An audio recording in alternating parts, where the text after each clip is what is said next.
Bakit kailangan ng mga base militar ng US sa ating bansa? Bakit hinahayaan ito ng Pilipinas? Ito ba ay proteksyon sa anumang hakbang ng kalabang bansa?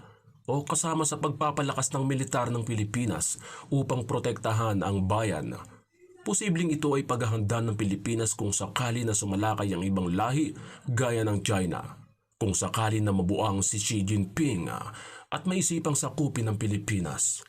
Bago natin ito ipagpatuloy kung nais mong pumogi at matuto sa mga usapin na medyo may kaunting aral na pandagdag kaalaman, mangyaring sundan ng channel na ito sa pamamagitan ng pag-subscribe.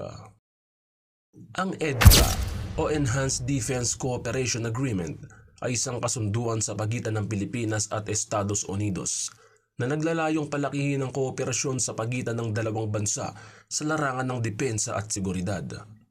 Ano ang dahilan kung bakit tinadtad ng mga base militar ng US ang Pilipinas?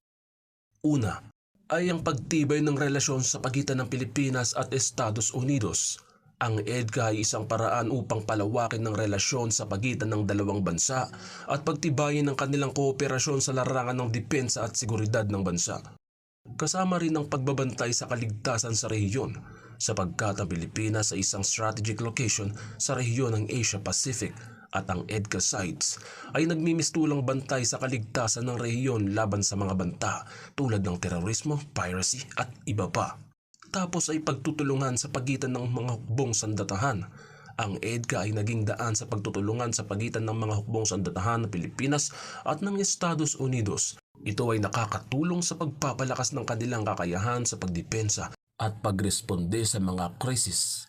Kasama na rin sa dahilan kung bakit may mga EDCA sites ay ang pagbabantay sa mga karapatan sa dagat. Bagamat ang Pilipinas ay may mga karapatan sa dagat sa West Philippine Sea, ang EDCA sites ay tulay sa pagbabantay sa karapatan na ito laban sa mga banta tulad ng mga panghihimasok ng mga dayuhan gaya ng mga inchik.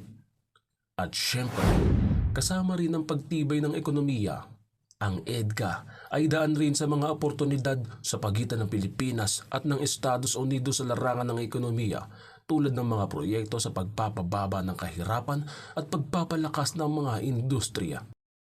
Ang mga lokasyon ng mga EDCA na ito ay matatagpuan sa mga lalawigan gaya ng Basa Air Base sa Pampanga, Fort Magsaysay sa Nueva Ecija, Lumbaya Air Base sa Cagayan de Oro, Mactan Benito Ebuen Air Base sa Cebu, Antonio Bautista Air Base sa Palawan, Camp Aguinaldo sa Quezon City, Naval Base Heraclio Albano sa Cavite, Naval Station Ernesto Ogbinar sa Sulu, Ulugan Base sa Palawan, Basco Airfield sa Batanes na kung saan nakatutok ito sa Taiwan na siyang punteriang bawiin ngayon ng China.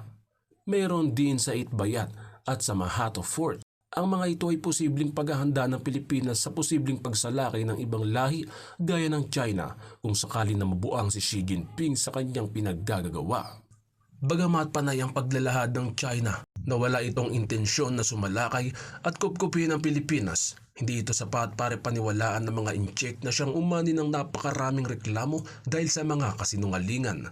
At hindi ibig sabihin sa sinabi nila sila'y mabait ay hindi na dapat paghandaan ng anumang banta o hindi na dapat magpalakas ng militar. Tandaan na ang bawat bagay sa mundo ay may paliwanag, nakaraan man o kasalukuyan. Kung bubuksan mo ang iyong isipan ay mamamangha ka sa mga bagay na may misteryosong paliwanag at ang kasagutan sa bawat tanong ay may maliwanag na sagot, subalit maliban ito sa iyong pangunawa.